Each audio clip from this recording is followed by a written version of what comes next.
Today, of course, we'll focus on the opening game of the tournament, Qatar versus Ecuador.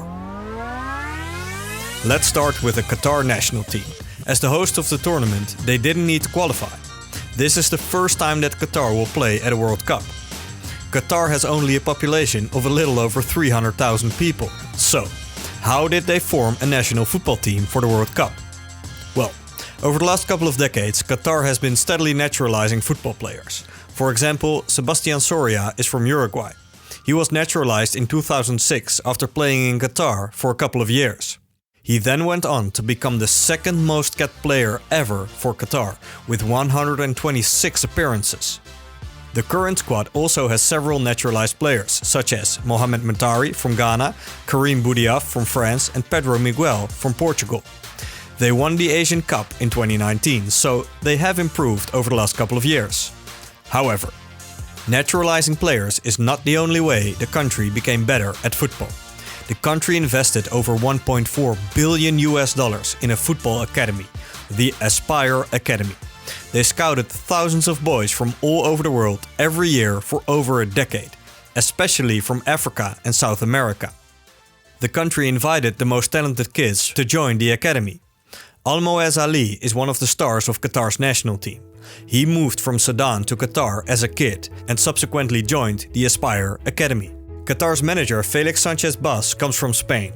He worked for the Aspire Academy for 7 years before he coached several national Qatari youth teams and became the first team manager in 2017. He knows his players through and through. Almost the entire national team of Qatar still plays in Qatar and trains at the Aspire Academy. This gives Qatar a big advantage, as they are all very used to playing and training together, compared to other national teams that only get to work together every couple of months. Alright, let's talk about Ecuador. I think people heavily underestimate Ecuador.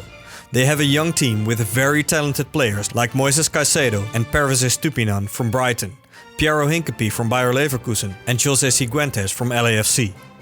Enner Valencia is the captain of the team, a player best known in Europe for his years in England at West Ham United and Everton. He's on fire for Fenerbahce this season as the top scorer of the Turkish league. But scoring goals is not necessarily the specialty of this Ecuador team. It's the defense. Ecuador is managed by the Argentinian manager Gustavo Alfaro, the former manager of Argentinian clubs like Boca Juniors. Alfaro has his team playing in a very compact defensive style. It's been over 7 months now since they last conceded a goal, versus Argentina.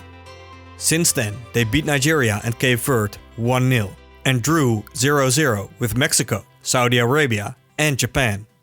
Needless to say, Ecuador is a very tough cookie to crumble. So, the opening game of the World Cup will be a very interesting matchup between the first-time participant Qatar and the young defensive team of Ecuador. I hope you have a great World Cup day and we'll see you again tomorrow. Look how far we've come.